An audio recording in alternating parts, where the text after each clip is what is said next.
Recording. Great. Welcome to the HR committee work session agenda item. No date, May 5th, 2026. Well, Thank you. Just reading off the list. Okay, first of public comment. I'm assuming we don't have anyone visiting with us who would like to share some comment. Nope, so we will not have any committee responses. We did not get a chance to approve the minutes from the March 3rd meeting, so hoping we can do that today. Okay. And to approve. I approved them last time. So I approved them again today. Thank you so much. What about the April 7th? I am not reading those. I did those. Great. Okay. Approved. So we have two for each. At least. Great. All right, we have a very short public meeting today. We're gonna spend most of our time in executive session with our HR team, but before we do that, our very own Gladira went to a conference a month or so ago and briefly shared some updates with me that were very exciting. So she has joined us today to share more broadly about some of the takeaways that you had. So love to hear. Yes, thank you. I put together a few slides and I know we don't have a lot of time, so I'll go through it. But April 9th and 10th, I attended the National Educator Shortage Summit held in Alexandria, Virginia. It is an educator summit hosted by the American Association of School Personnel Administrators. This was the 5th summit. Their first summit happened in 2022, and it was in response to the shortages. Keynote speakers started out with the state of our the shortages right now. There are 411,549 positions approximately that are unfilled or uncertified. Really, it's not a localized issue. We're dealing with it nationally. And so the Educator Shortage Summit served to bring all pre-K through 12 stakeholders into a room to discuss, okay, what are our strategies? What are we doing? This has progressed from the first summit focusing on pipelines, creating pipelines, to this 5th summit, which was, okay, retention. Retention is the new recruitment. So the Educator Summit released every year, or they have 3 findings that they've released, and I actually made copies of it here. They're rewriting the retention playbook.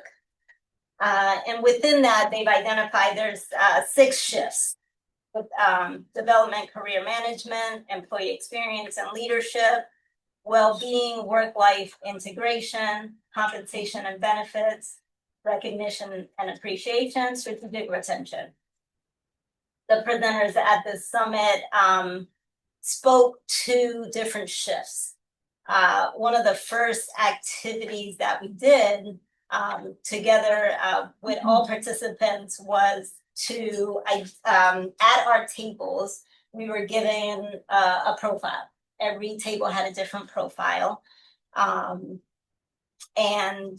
Sorry, I'll stay over here. So every table had a different profile, and we had to discuss with the people at our table. We had to act as if we were a district, and depending on the profile.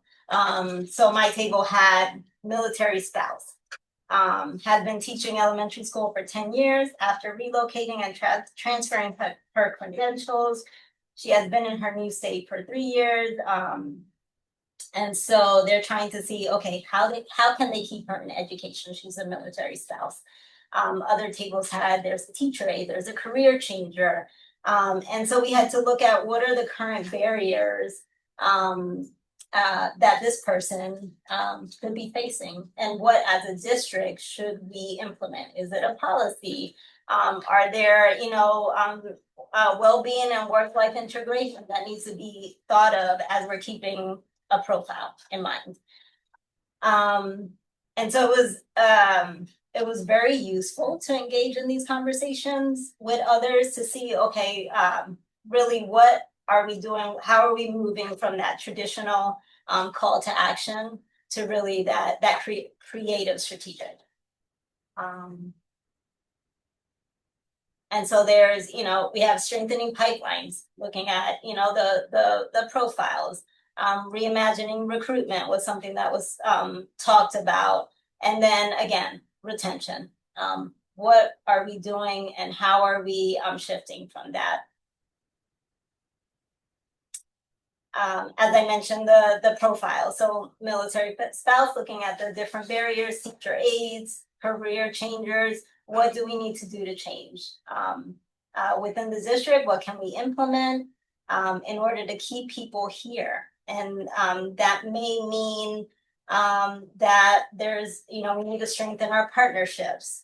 We do have, going from local partnerships, state partnerships, national, what is being done to really create a pathway where we can keep someone in the building and then get them to that becoming an educator. Because a big discussion was, okay, educators are leaving the field altogether, not just leaving a district. Any questions on any of that I said? Again, I'm just running through it really quick. I know our time is limited.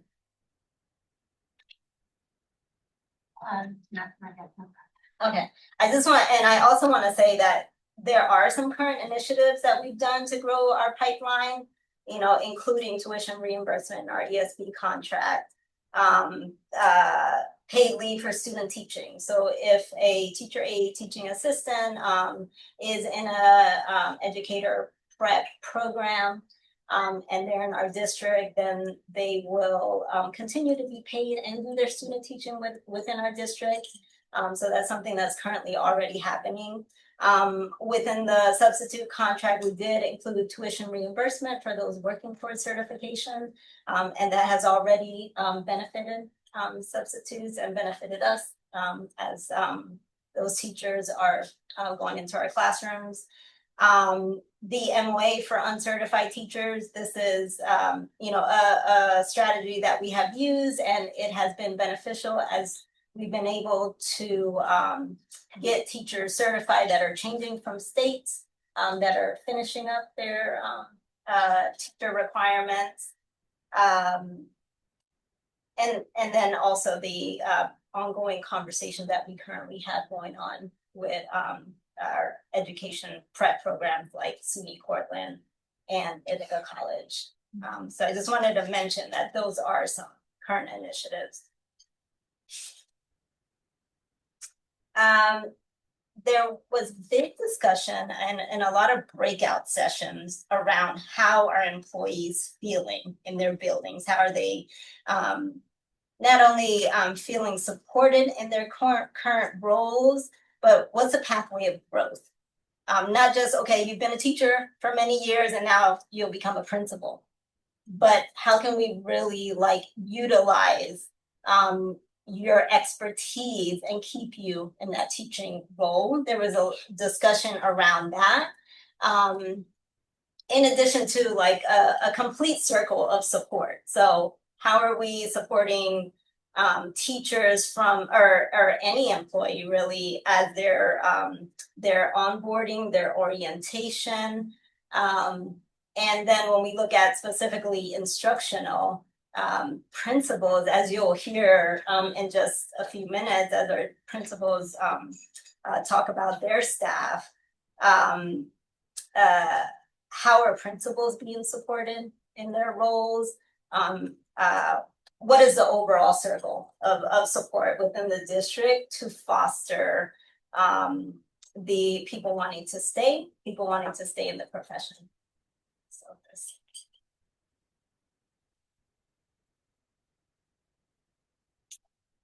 In one of the breakout sessions that I went to, which I actually printed out copies of the document that they provided, and I found it interesting. It was a 0 to 90-day retention blueprint. You can take a look at it.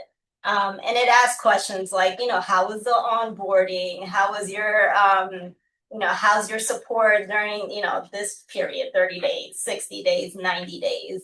And this is a benefit when you get into a room where everyone's thinking about the same thing and saying, okay, well, we're doing this and we're doing this.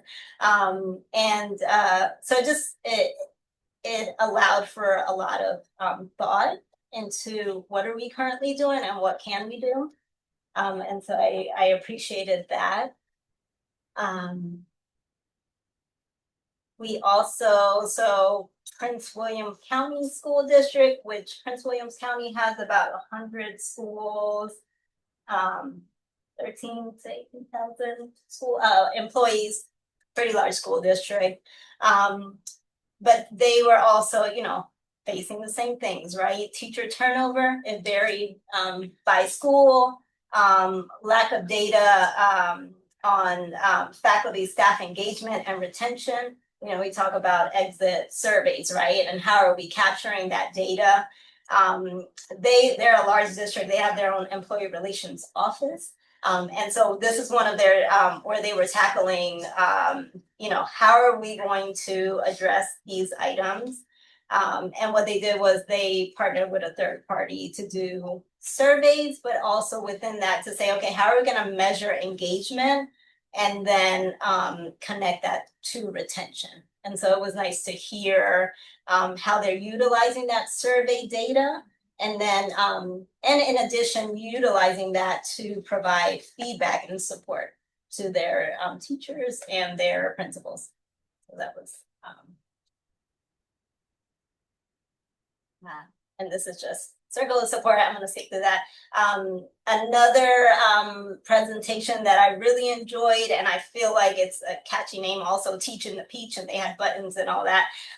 So they have a collaboration. It's a statewide collaboration. So Department of Ed with their districts. And they have Teaching the Peach website. And so someone could go there and say, I want to be a teacher. I want to switch careers. How do I do it? They can take a quiz. It will direct them to, okay, their closest district. And New York actually has started that initiative as well. We might have done it before then, but it's currently still under development. So the Teach New York site, you go there, and I invite you all to look at Teaching the Peach and then look at Teach New York. Teach New York recently, though, has tried to change the search engine because if you type in Teach in the Google, it will take you to our Department of Ed, but they're two different sites. And so they've been recently working with the search engine. And also when you type in here, you have to actually put in all your information. You have to sign up. It's a little more complicated than the Teach in the Peach, where you don't have to sign up and give all your information. You're going to get the information. So I invite you all to look at it. It was very interesting. And like I said, there are a lot of conversations right now for Teach New York to also be more developed on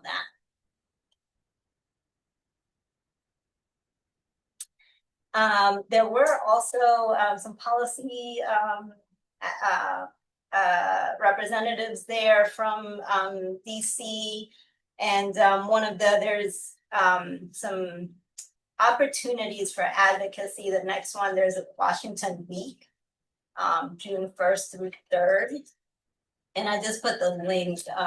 And Emily, will you be able to share that link with them? Oh, yeah. Yeah, okay. So that's an opportunity for advocacy to talk about, right now, the current administration. There's a lot of impact to grant funding. So that event specifically is to bring educators to come and advocate for the support that's needed in order to continue to foster teacher education and teacher education prep programs.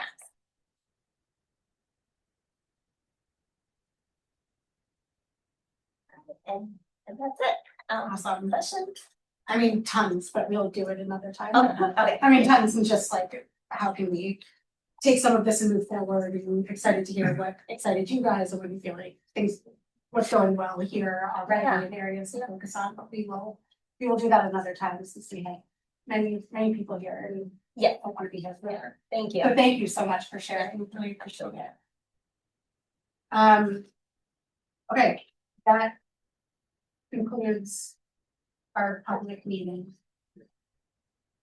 Oh, we have to move to conclude our public meeting. Well, no, just move to enter executive session, Oh. so I'll move. Oh, okay. That is pending. What about that, we moved to that again? Oh, that's true. Okay, we're. Adam, can you move to the consent? Yes, session? I will pedantically do now what I set forth. I move that the committee enter into executive session pursuant to Public Officers Law 105(1)F to discuss the employment history of particular individuals and matters leading to the tenure eligibility determinations. Second. Everybody in favor? Okay, great. All right, now we close our public meeting.